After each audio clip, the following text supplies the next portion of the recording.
Welcome back to Muscle in the Morning. I'm Dave Palumbo, and today is Monday, June 3rd, 2019. And let's find out what's going on in the world of bodybuilding and fitness. According to a documentary I watched last night, most nocturnal animals are predators and scavengers.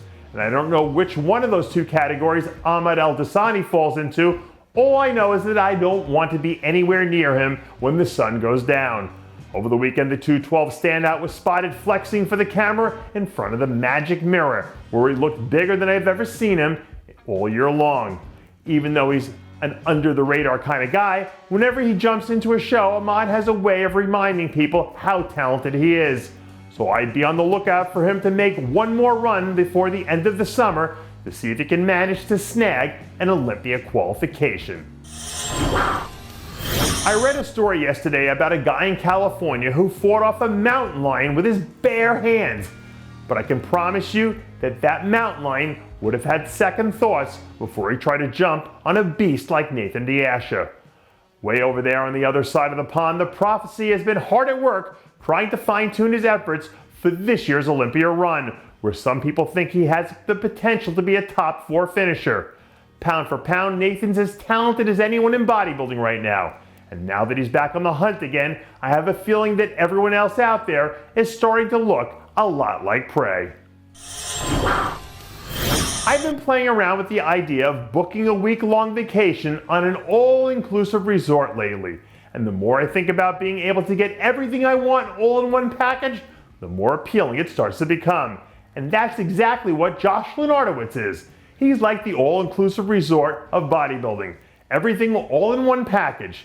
After a pretty solid start to his 2019 campaign, the hype train is starting to build up around the Aussie big man again, as we start to get closer to the biggest event of the year.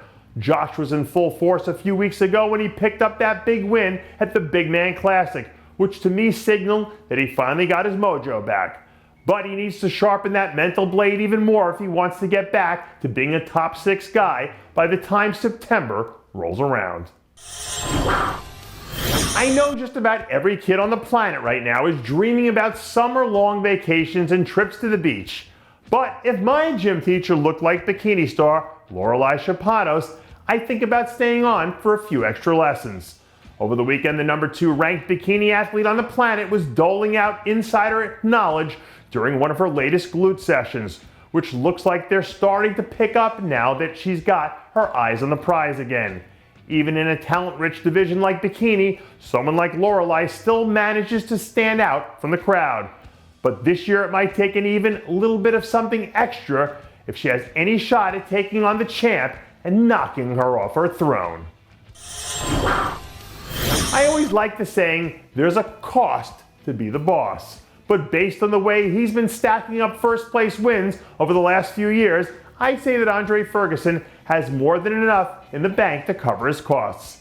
Last week, Ferguson was on another one of his classic performances when he came in and stomped out the competition at the Puerto Rico Pro, which I'm guessing will be his last tune-up show before the Olympia.